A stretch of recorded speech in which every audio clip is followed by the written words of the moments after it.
স্বরাষ্ট্রমন্ত্রী আইনের ব্যাখ্যা না দিয়ে আইনমন্ত্রী আইনের ব্যাখ্যা দিবেন। স্বরাষ্ট্রমন্ত্রীর এসবে মনোযোগ দেওয়া দরকার। স্বরাষ্ট্রমন্ত্রীর মনোযোগ দেওয়া দরকার। সারা দেশে কোথায় কোথায় সন্ত্রাসীরা রয়েছে সেই সকল সন্ত্রাসীদের তালিকা করে তাদেরকে বিচারের ব্যবস্থা করা দরকার। স্বরাষ্ট্রমন্ত্রীর উচিত ধন্যবাদ মাননীয় সদস্য। নেতা কর্মীরা হত্যার শিকার হয়েছে তাদের বিচারের ব্যবস্থা করা দরকার। ধন্যবাদ মাননীয় সদস্য। এই ইলেকশনে ভোট ডাকাতি দেখেছি, আমার ঘাড়ি বহরে হামলা করা হয়েছে। আমি কি এই ইলেকশনের জন্য নিজের রক্ত জড়িয়েছি? আমি আজকে স্বরাষ্ট্রমন্ত্রী আছেন, মাননীয় প্রধানমন্ত্রী আছেন, আমি এখানে প্রশ্ন করি আমি কি রক্ত জড়িয়েছি? আমরা রক্ত জড়িয়েছি বলে আপনারা আজকে সংসদে প্রধানমন্ত্রী স্বরাষ্ট্রমন্ত্রী হয়েছেন।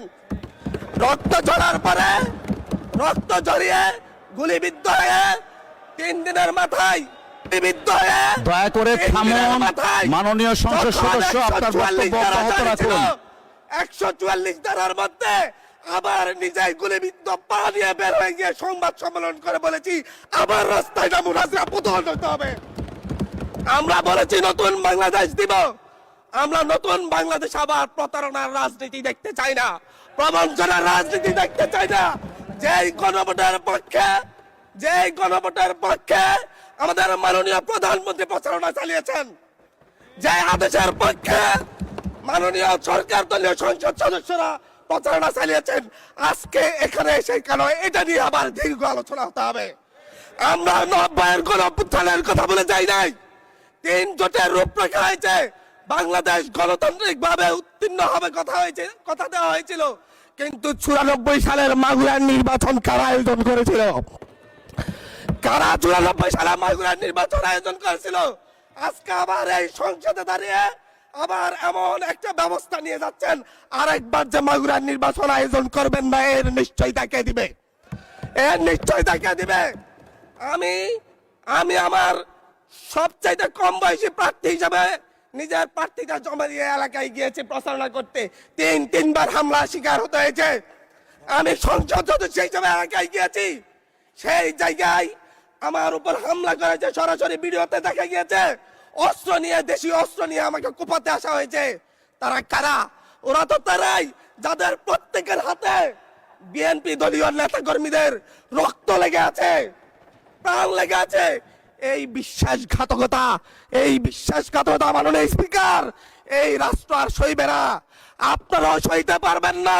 বিশ্বাসঘাতকতার মূল্য এই দেশে আবার দিতে হবে আপনাদেরকে।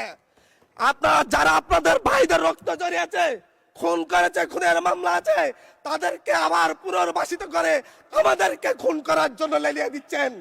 চট্টগ্রাম থেকে এক সাংগঠনিক নেতাকে পাঠিয়েছে অস্ত্র সহ আমাদের লোকজনের উপর হামলা করতে। ভোটের দিন সকালবেলা থেকে প্রত্যেকটা ভোট কেন্দ্রে অস্ত্র দিয়ে মহড়া দিয়েছে। 30টা ভোট কেন্দ্রে এনসিপির প্রার্থী, বিএনপি 2জন বিদ্রোহী প্রার্থী সহ কারো এজেন্টকে ঢুকতে দেওয়া হয় নাই। এটার জন্য কি আমরা আমাদের রক্ত জড়িয়েছি? মাননীয় স্পিকার, ইলেকশনের একদিন পরে আমাকে আর 1 মিনিট বাড়িয়ে দিবেন মাননীয় স্পিকার, 1টা মিনিট। মাননীয় স্পিকার, ইলেকশনের পর দিন এক নারী অভিযোগ করেছেন, এক নিরীহ নারী, ওনাকে ধর্ষণ করা হয়েছে শুধুমাত্র শাপলাগড়িতে ভোট দেওয়ার কারণে। 1 ঘন্টার মধ্যে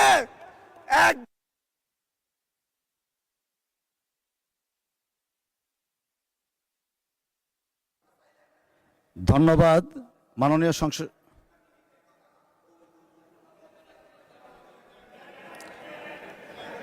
আচ্ছা ঠিক আছে, 1 মিনিটের মধ্যে সংক্ষিপ্ত শেষ করবেন, 1 মিনিট।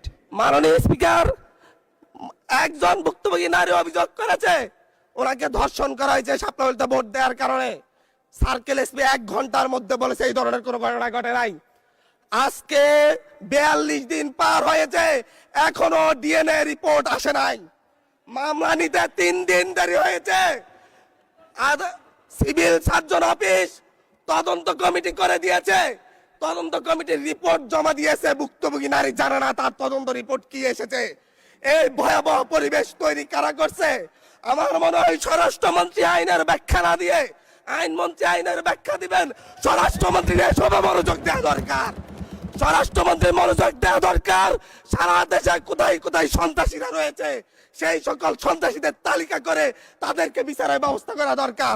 স্বরাষ্ট্রমন্ত্রীর উচিত ধন্যবাদ মাননীয় সদস্য। নেতা কর্মীরা হত্যার শিকার হয়েছে তাদের বিচারের ব্যবস্থা করা দরকার। ধন্যবাদ মাননীয় সদস্য।